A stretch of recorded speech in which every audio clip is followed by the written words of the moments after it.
Imagine por um instante que você está diante de uma verdade incômoda, daquelas que nos fazem perder o sono. Tenho 95 anos e dediquei 3/4 da minha vida a transformar a Berkshire Hathaway no que ela é hoje. Agora chegou a hora de passar o bastão para Greg Abel. Confio nele como se confia em um velho amigo, acredito que ele é a pessoa certa para continuar essa jornada. Mas não sou ingênuo. Mudanças de comando são traiçoeiras, mesmo os sucessores mais preparados podem tropeçar. E se algo der errado depois que eu não estiver mais aqui? Preciso garantir que aqueles que seguirem meus conselhos não sejam deixados à própria sorte.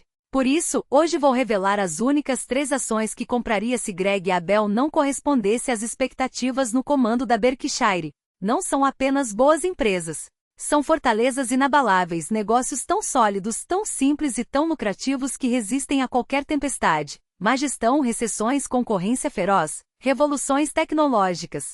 Se você tiver apenas essas 3 ações em sua carteira, dormirá tranquilo, independentemente do que acontecer com a Berkshire, com o mercado ou com a economia. Antes de prosseguir, deixe-me ser claro, não espero que Greg fracasse. Escolhi-o por razões concretas. Ele está na Berkshire há mais de 2 décadas, comandou nosso setor de energia com maestria, entende como poucos a alocação de capital e absorveu nossa cultura como ninguém. Charlie Munger e eu avaliamos possíveis sucessores durante anos, e Greg se destacou. Ele é a escolha certa. Mas a história nos ensina que sucessões são um terreno minado. Veja o caso da Apple após a morte de Steve Jobs em 2011. Tim Cook era a opção óbvia. Diretor de operações, já havia comandado a empresa durante as licenças médicas de Steve, conhecia cada detalhe do negócio. O conselho confiava nele, todos acreditavam que a transição seria suave. Mas o mercado não pensava assim. As ações caíram de cerca de $70 em setembro de 2012 para $55 em abril de 2013, uma queda de 21%. Os investidores duvidavam que alguém pudesse preencher o vazio deixado por Jobs, temiam que a inovação morresse. Venderam as ações, e como sabemos hoje, estavam completamente enganados. Tim Cook se revelou um CEO excepcional, e as ações da Apple ultrapassaram os $200, um salto de quase 400% desde aquele momento de incerteza. Mas levou anos para que ele provasse seu valor, e o período de transição foi doloroso para os acionistas. Ou então Microsoft, quando Bill Gates deixou o cargo em 2000. Steve Ballmer assumiu, um veterano da empresa desde 1980, funcionário número 30, braço direito de Gates, conhecia cada canto do negócio. Mas não era um visionário como Bill. Era um especialista em vendas e operações. Sob seu comando, a Microsoft continuou lucrativa, o faturamento cresceu de 25 bilhões para $77 bilhões. Mas as ações não saíram do lugar, estavam em torno de $30 em 2000 e continuavam no mesmo patamar em 2013, quando Ballmer deixou o cargo. 13 anos sem valorização. Enquanto isso, Apple, Google e Amazon decolavam. A Microsoft perdeu o bonde do mobile, das redes sociais, inicialmente da nuvem. A empresa ganhou fama de burocrática e ultrapassada. Foi preciso Satya Nadella assumir, mudar a cultura, apostar na computação em nuvem e fazer movimentos ousados para que as ações saltassem de $30 em 2014 para mais de $400 hoje. Mas aqueles 13 anos sob Ballmer foram um pesadelo para os investidores. Até a Disney, uma das empresas mais bem administradas dos Estados Unidos, enfrentou dificuldades na sucessão. Bob Iger construiu um império, comprou Pixar, Marvel, Lucasfilm e a 21 Street Century Fox, lançou o Disney+, foi um CEO transformador. Anunciou sua aposentadoria várias vezes, mas o conselho sempre o convenceu a ficar, porque não encontrava o sucessor ideal. Em fevereiro de 2020, enfim, Bob deixou o cargo e Bob Chapek assumiu. Chapek era um especialista em operações e finanças, não um visionário criativo. Poucos meses depois, a pandemia chegou, os parques fecharam, os estúdios pararam, e o Disney+ se tornou a tábua de salvação da empresa. Chapek lidou razoavelmente bem com a crise, mas cometeu erros. Brigou publicamente com Scarlett Johansson por royalties de Viúva Negra, afastou talentos criativos e se envolveu em polêmicas políticas na Flórida. O conselho perdeu a confiança e em novembro de 2022, menos de 3 anos após assumir, Chapek foi demitido. Bob Iger voltou às pressas, mas o estrago já estava feito. As ações caíram de $146 em março de 2021 para $86 em novembro de 2022, uma queda de 41%. Bilhões foram perdidos porque a sucessão foi mal executada. Há um exemplo ainda mais dramático: a General Electric sob Jeff Immelt. Jack Welch transformou a GE na empresa mais valiosa do mundo. Quando se aposentou em 2001, a companhia valia 480 bilhões de dólares. Immelt foi escolhido como sucessor. Era inteligente e experiente, havia comandado divisões importantes da GE. Todos esperavam que ele continuasse o legado de Jack. Mas aconteceu o oposto. Immelt fez aquisições ruins, comprou negócios no pico e vendeu os bons na baixa, não conteve os riscos da GE Capital antes da crise de 2008. Quando deixou o cargo em 2017, a GE valia cerca de 200 bilhões de dólares, e as ações haviam despencado de 60 para 20 dólares. Centenas de bilhões em valor foram destruídos. Não foi má sorte, foi estratégia equivocada e execução desastrosa ao longo de 16 anos. Uma das empresas mais admiradas da história americana foi arruinada pelo líder errado. Esses casos nos ensinam lições valiosas. Primeiro, mesmo os melhores planos de sucessão podem falhar. Apple, Microsoft, Disney e GE tinham processos rigorosos, escolheram profissionais experientes, contavam com a supervisão de conselhos competentes, e ainda assim as coisas deram errado. Segundo, leva anos para saber se uma sucessão deu certo. Tim Cook parecia um fracasso no segundo ano, mas se revelou brilhante. Steve Ballmer parecia competente no início, mas só com o tempo ficou claro que a Microsoft estava estagnada. Terceiro, o mercado é implacável em momentos de incerteza. Os investidores vendem primeiro e fazem perguntas depois. As ações podem cair 20%, 30%, 40%, mesmo que o negócio em si esteja saudável. Sim, confio em Greg. Mas também sou realista. Coisas podem dar errado. A economia pode entrar em colapso no primeiro ano dele. Ele pode fazer uma aquisição ruim. O conselho pode interferir. Algo imprevisível pode acontecer e descarrilar a transição. Estou me preparando para essa possibilidade, não porque acredite que vá acontecer, mas porque pessoas prudentes planejam para o imponderável. Se você está construindo seu patrimônio para a aposentadoria, não pode apostar tudo em um único desfecho, por mais provável que ele pareça. Aqui está meu raciocínio. Se Greg fracassar, é provável que as ações da Berkshire caiam, talvez muito. Os acionistas entrarão em pânico e venderão. A estrutura de conglomerado que hoje parece uma fortaleza pode se tornar um fardo. E é aí que essas três empresas entram em cena. Elas não são apenas resilientes, são indestrutíveis. Mesmo que o mundo desabe, elas continuarão de pé, gerando lucros e protegendo seu dinheiro. Não estou dizendo para abandonar a Berkshire, mas para ter um plano B, uma rede de segurança.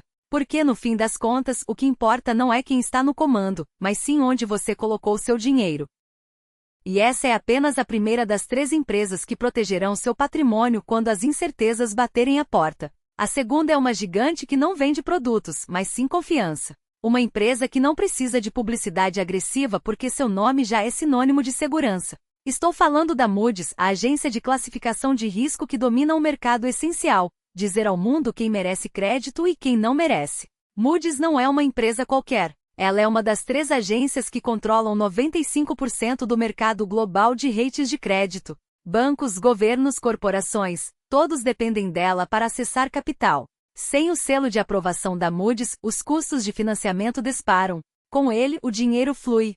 Essa é uma posição de poder que não se conquista da noite para o dia. Leva décadas de reputação, de consistência, de ser a voz que todos ouvem quando o assunto é risco. E essa voz não será silenciada, não importa quem esteja no comando da Berkshire ou de qualquer outra empresa. O modelo de negócios da Moody's é tão simples quanto brilhante. Ela não assume riscos, ela os avalia. Não empresta dinheiro, não especula, não depende de ciclos econômicos voláteis. Sua receita vem de taxas cobradas por suas análises, e essas taxas são pagas independentemente de o mercado estar em alta ou em crise. Na verdade, em momentos de turbulência, a demanda por seu serviço só aumenta. Quando a incerteza cresce, investidores e instituições correm para Moody's em busca de clareza. E a empresa entrega com margens de lucro que fariam qualquer CEO sonhar. Veja os números. A Moody's tem margens operacionais acima de 50%.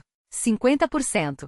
Isso significa que para cada dólar que entra, mais da metade vira lucro puro. E não é um lucro frágil, dependente de condições favoráveis. É um lucro recorrente, previsível, que cresce ano após ano. Desde 2010, a receita da Moody's mais que dobrou, enquanto o lucro por ação triplicou. E o melhor, A empresa não precisou se endividar para isso.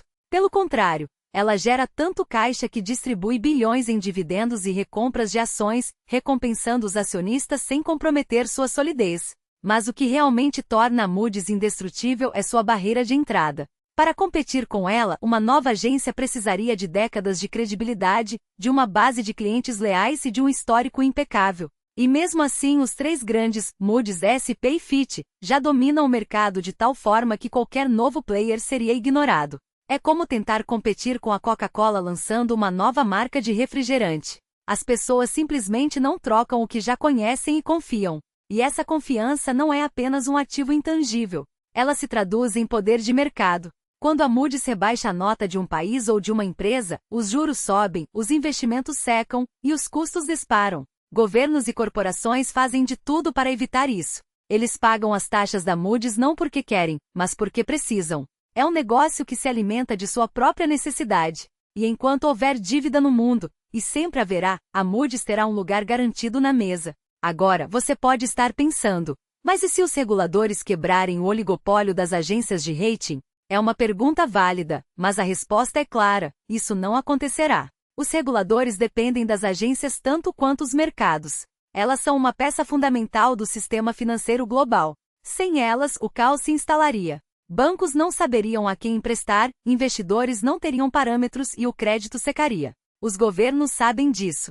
Por isso, mesmo com críticas e escândalos ocasionais, as agências de rating continuam intocáveis. Elas são como os árbitros de um jogo, ninguém gosta delas quando tomam decisões contrárias, mas sem elas, o jogo não acontece.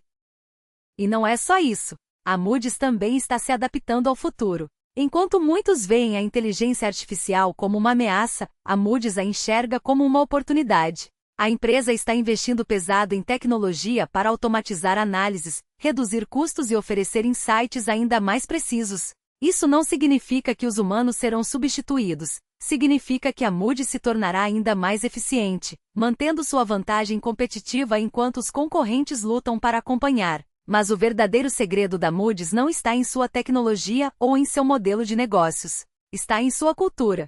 A empresa não busca crescimento a qualquer custo. Ela não se arrisca em aventuras especulativas. Não se envolve em escândalos financeiros. É uma máquina de gerar lucros, sim, mas uma máquina disciplinada que entende seu papel no ecossistema financeiro. E essa disciplina é o que a torna imune a crises. Imagine um cenário onde a economia global entra em recessão. Empresas quebram, governos cortam gastos e os mercados despencam. O que acontece com a Moody's? Sua receita pode até cair um pouco, mas seus lucros permanecem sólidos. Porque mesmo em tempos ruins, as pessoas ainda precisam saber quem é confiável. E a Moody's continuará sendo a resposta. Seus dividendos serão pagos. Suas ações não serão abandonadas. E quando a poeira baixar, ela estará mais forte do que nunca. Isso não é especulação. É história. Durante a crise de 2008, quando bancos quebravam e mercados entravam em colapso, a Moody's manteve suas margens.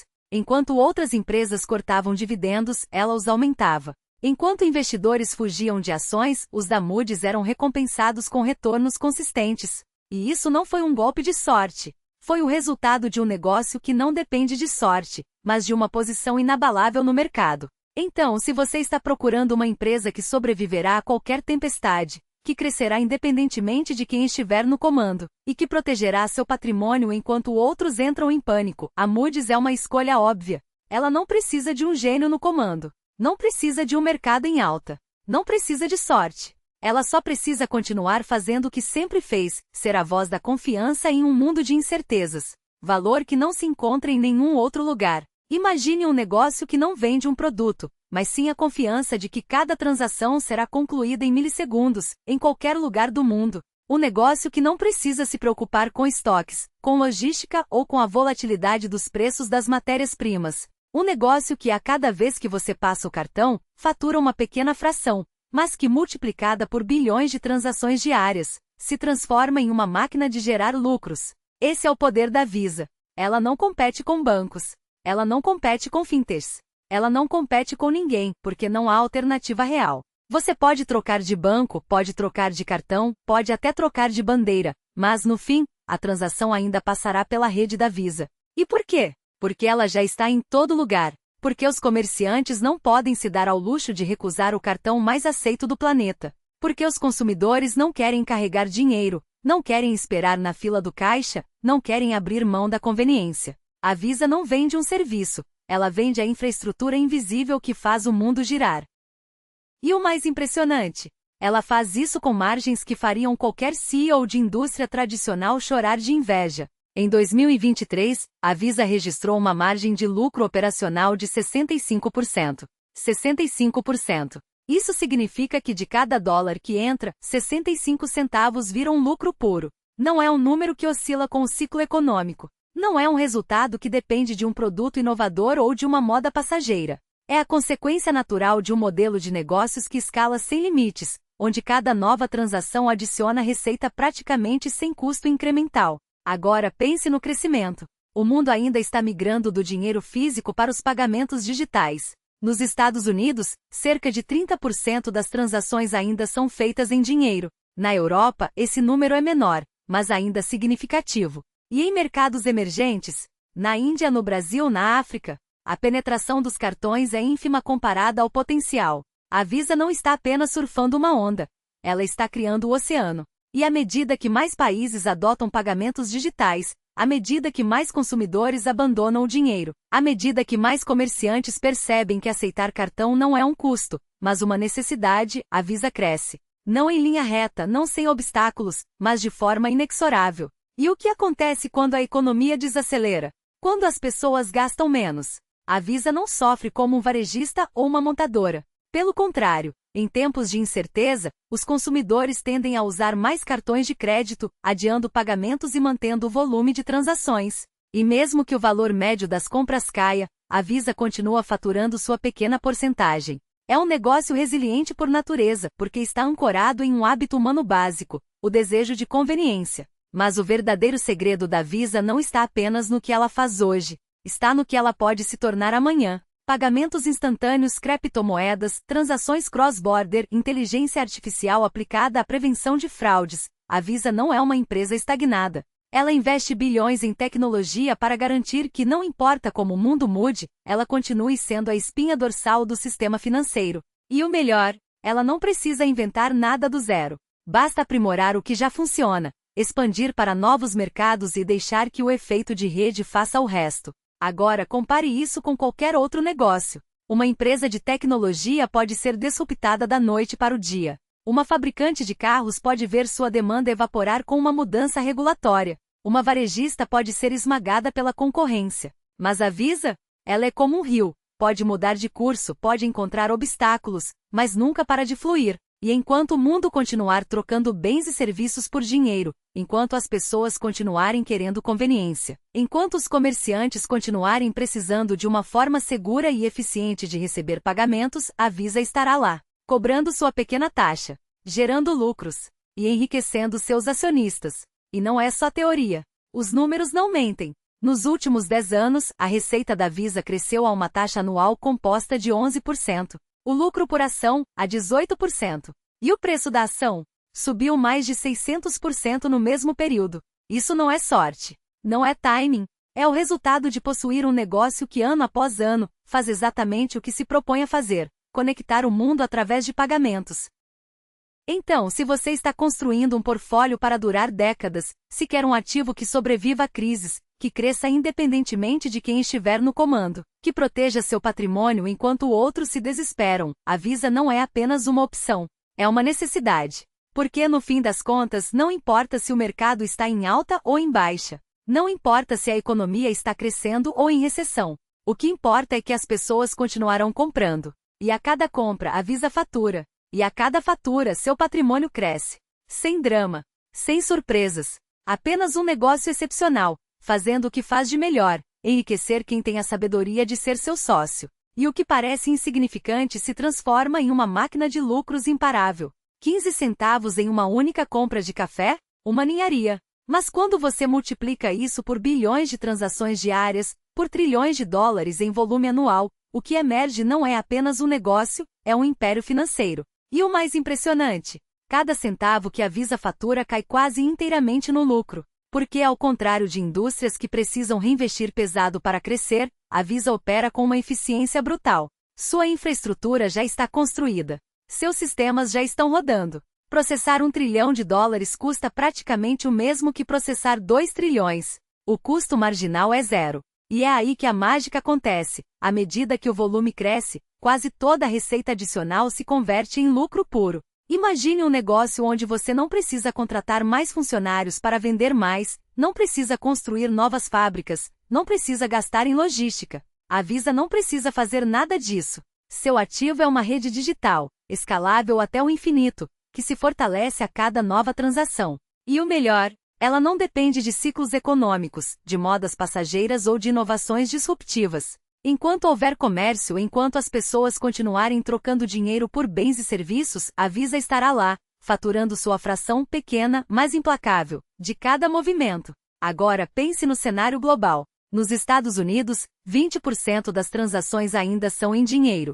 Em países emergentes, esse número explode, 50%, 60%, às vezes mais. Cada vez que um consumidor deixa de pagar em espécie e passa a usar um cartão, a Visa ganha. Cada vez que um pequeno comerciante em Mumbai, Lagos ou São Paulo instala uma maquininha, a Visa fatura. E não se engane, essa migração não é uma tendência passageira. É uma revolução silenciosa que já dura décadas e ainda tem muito chão pela frente. Na Índia, o crescimento dos pagamentos digitais foi explosivo. Na África, o salto é ainda mais impressionante. E em mercados maduros como a Europa ou o Japão, a digitalização avança sem volta. O mundo está abandonando o dinheiro físico, e a Visa é a maior beneficiária desse movimento. Mas não é só o crescimento orgânico que torna esse negócio irresistível. É a forma como a Visa aloca seu capital.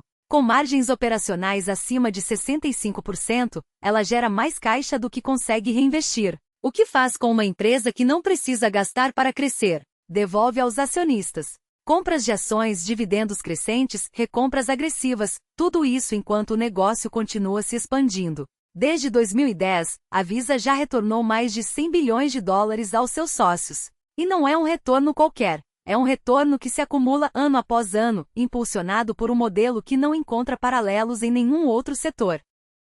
E se você ainda duvida da solidez desse império, pergunte-se: o que poderia derrubá-lo? Uma nova tecnologia? Já vimos gigantes como Apple, Google e Facebook tentarem e falharem. Uma mudança regulatória? A Visa opera em mais de 200 países, com uma rede tão essencial que governos não ousam mexer. Uma crise econômica? As pessoas podem cortar gastos supérfluos, mas continuarão pagando suas contas, comprando comida, abastecendo o carro. E cada uma dessas transações passa pela Visa. No fim das contas, investir na Visa não é uma aposta. É uma certeza. Uma certeza de que enquanto o mundo continuar girando, enquanto as pessoas continuarem comprando, você estará do lado certo da equação, recebendo sua parte de um negócio que não para de crescer. E o mais fascinante? Você não precisa fazer nada. Não precisa acompanhar cotações diárias, não precisa se preocupar com concorrentes, não precisa rezar para que o mercado suba. A Visa trabalha por você, 24 horas por dia, 7 dias por semana. Enquanto você dorme, enquanto você viaja, enquanto você vive sua vida. E o melhor de tudo, quanto mais o mundo avança, quanto mais as transações se digitalizam, quanto mais o dinheiro físico desaparece, mais a Visa fatura. E mais você ganha, crescendo. E o que isso significa para você? Significa que enquanto outros investimentos oscilam com crises, modas passageiras ou incertezas políticas, a Visa segue seu caminho implacável. Cada vez que alguém paga um café em São Paulo, uma passagem de ônibus em Lagos ou uma assinatura de streaming em Jacarta, a máquina de lucros da Visa gira. E você, como acionista, está sentado na poltrona mais confortável desse trem. Agora, imagine o seguinte: você acorda daqui a 10 anos e descobre que sua participação na Visa não só se valorizou, mas também está pagando dividendos que cobrem boa parte das suas despesas mensais. Não é um sonho. É matemática pura. A cada ano, o número de ações em circulação diminui, enquanto os lucros por ação disparam.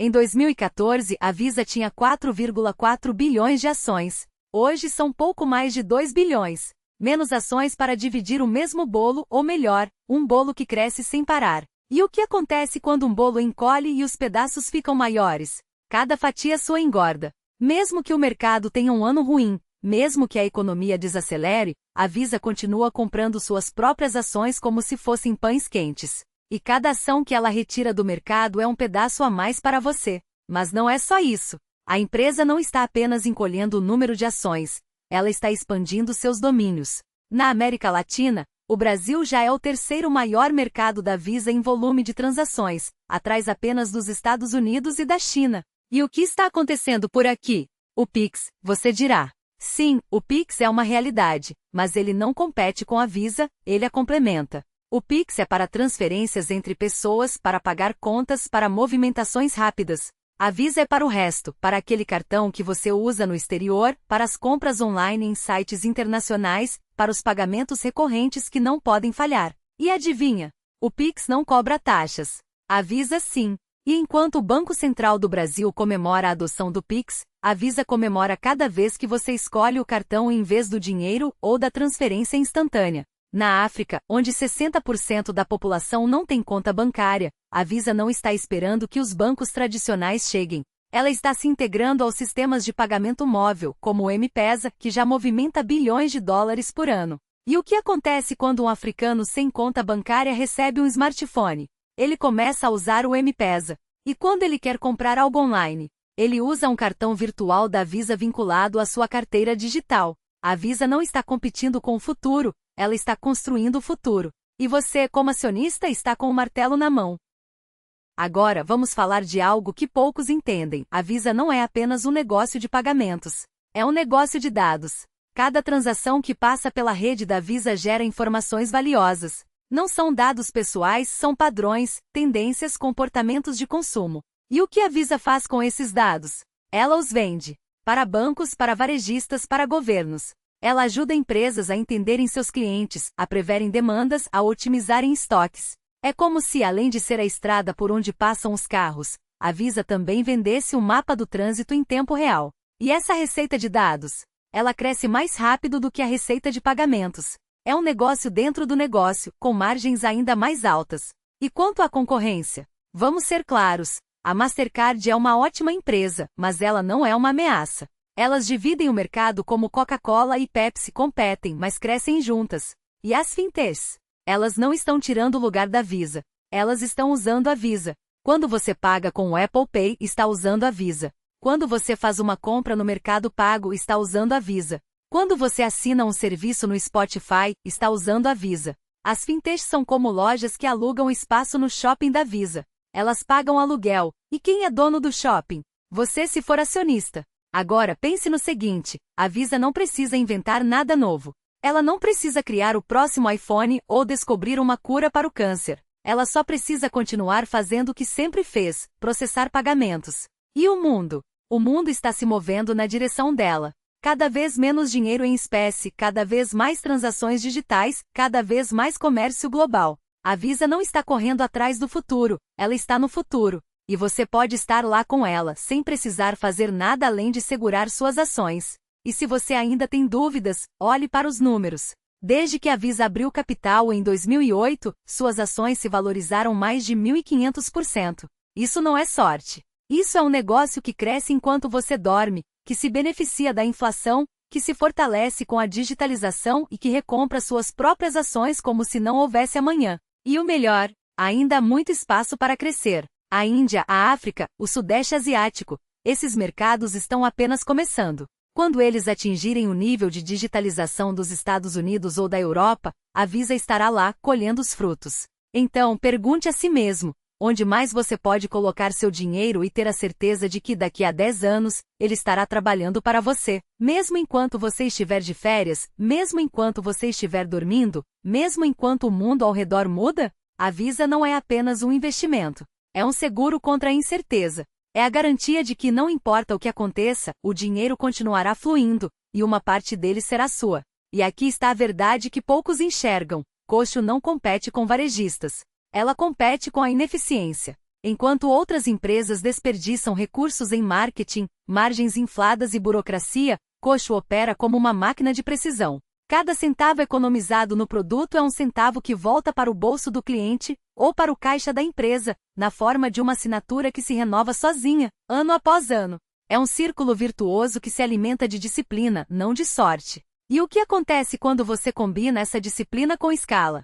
Você cria um monstro de eficiência. Cada novo armazém que Coxo abre não é apenas mais uma loja, é um imã de demanda. Os fornecedores sabem que se quiserem vender em volume, precisam oferecer os melhores termos. Os clientes sabem que se quiserem economizar, precisam renovar a assinatura. E os acionistas? Eles sabem que enquanto esse ciclo continuar girando, o dinheiro não para de entrar.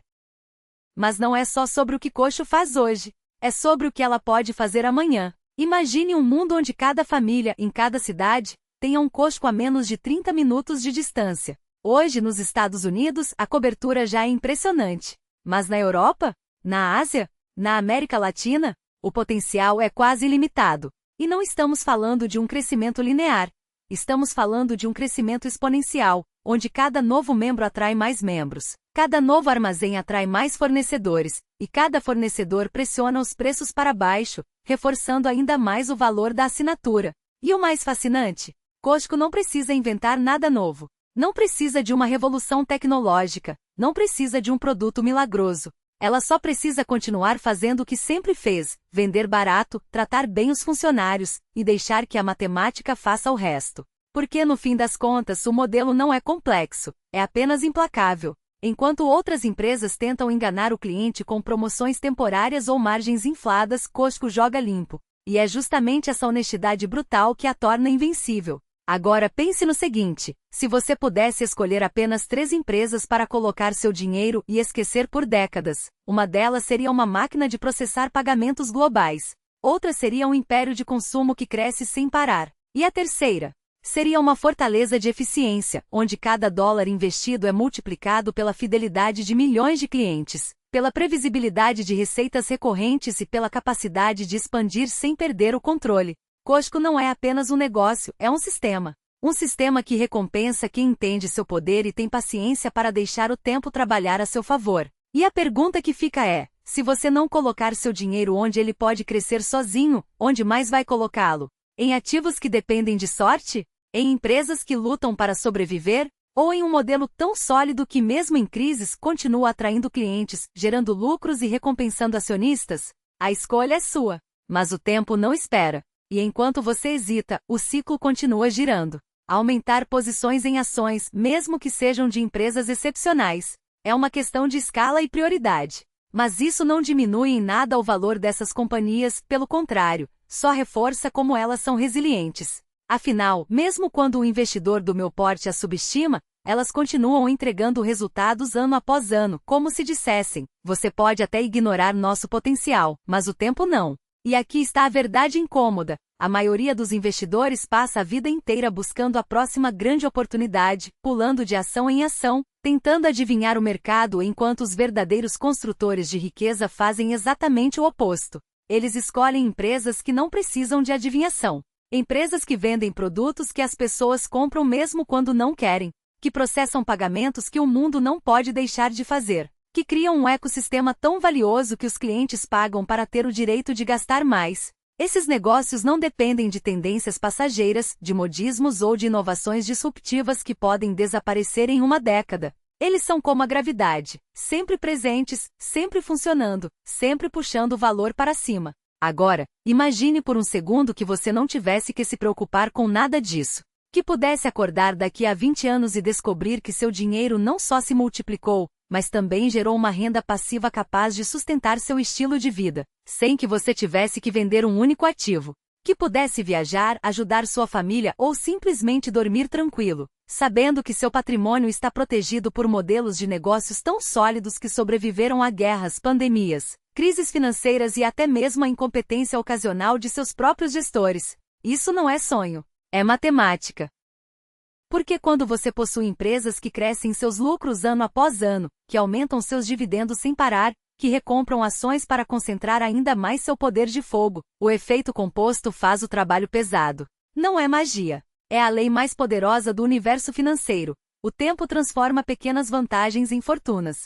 E o melhor, você não precisa ser um gênio para se beneficiar disso. Basta ter a disciplina de não atrapalhar. Claro, haverá momentos em que o mercado vai duvidar. Quando as ações caírem 20%, 30%, até 50% em uma crise. Quando analistas dirão que o modelo está ultrapassado, que a concorrência está chegando, que os ventos contrários são fortes demais. Mas é justamente nesses momentos que os verdadeiros investidores se revelam. Porque eles sabem que uma queda no preço não é uma queda no valor. Que uma empresa como a Coca-Cola não vai parar de vender refrigerante só porque o mercado está em pânico. Que a Visa não vai deixar de processar pagamentos porque os bancos centrais estão cortando juros. Que a Coxo não vai perder membros porque os consumidores estão mais cautelosos. Esses negócios são como rochas no meio de uma tempestade. Podem ficar molhadas, mas nunca serão arrastadas. E é por isso que a simplicidade é tão subestimada. Em um mundo obcecado por complexidade, por algoritmos, por estratégias mirabolantes, as melhores oportunidades estão nas coisas óbvias. Nas empresas que você vê funcionando todos os dias. Naquelas que seus amigos, sua família, até mesmo seus filhos reconhecem e usam. Porque quando um negócio é tão bom que até uma criança entende seu valor, é sinal de que ele tem algo que a maioria dos investidores não consegue replicar, uma vantagem duradoura. Então, pergunto novamente, se você não está colocando seu dinheiro nesses tipos de empresas, onde mais vai colocá-lo? Em promessas? Em apostas? Em algo que pode desaparecer da noite para o dia? Ou em negócios que já provaram, década após década, que sabem transformar o tempo em riqueza? A resposta é sua. Mas lembre-se, o mercado não perdoa a indecisão. Enquanto você espera pelo momento perfeito, pelo preço ideal, pela confirmação de que agora é seguro, o relógio continua correndo. E cada dia que passa é um dia a menos de juros compostos trabalhando a seu favor. A escolha é simples. Você pode passar a vida tentando vencer o mercado, ou pode deixar que o mercado trabalhe para você. Você pode buscar a emoção de uma grande tacada, ou pode construir uma fortuna com a paciência de quem sabe que as melhores coisas da vida não são rápidas, mas sim inevitáveis. E quando você olhar para trás, daqui a 10, 20, 30 anos, vai perceber que a maior sorte que teve não foi ter escolhido as ações certas, mas sim ter tido a sabedoria de não as vender. Porque no fim das contas, o verdadeiro segredo do investimento não é comprar na baixa e vender na alta. É comprar na baixa e nunca mais vender. Você não está comprando empresas. Você está comprando pedaços delas. E essa diferença muda tudo. Porque enquanto alguns podem adquirir uma Coca-Cola inteira, você só pode ter suas ações. Seu jogo é outro. Seu poder está em escolher quais pedaços valem a pena segurar, e quais você deve deixar passar. Vamos a um exemplo concreto. Imagine que em 2026 Greg assume o comando. Em 2027, a economia entra em recessão. Os lucros operacionais da Berkshire caem. O preço das ações despenca 30%. Ativistas começam a pressionar por mudanças, exigindo a quebra do conglomerado, dividendos bilionários, vendas de negócios. A diretoria contrata consultores, o caos se instala. E aí? O que você faz com suas ações da Berkshire? Segura firme apesar da incerteza? Vende e corre para o dinheiro? Ou aproveita para comprar mais na baixa? Minha resposta seria clara: eu venderia. Pegaria o dinheiro e compraria partes iguais de Coca-Cola, American Express e Costco. 3 negócios que não seriam afetados pelo que acontece na Berkshire. 3 máquinas de crescimento que continuariam a rodar, ano após ano, independentemente de quem está no comando ou de como anda o mercado. Em 5 anos, você estaria muito à frente de quem ficou paralisado, segurando a Berkshire enquanto o mundo desmoronava ao redor. E dormiria tranquilo, sabendo que possui 3 das melhores empresas do planeta, negócios que vão continuar a multiplicar seu dinheiro por décadas, não importa o que aconteça. Isso não é uma previsão.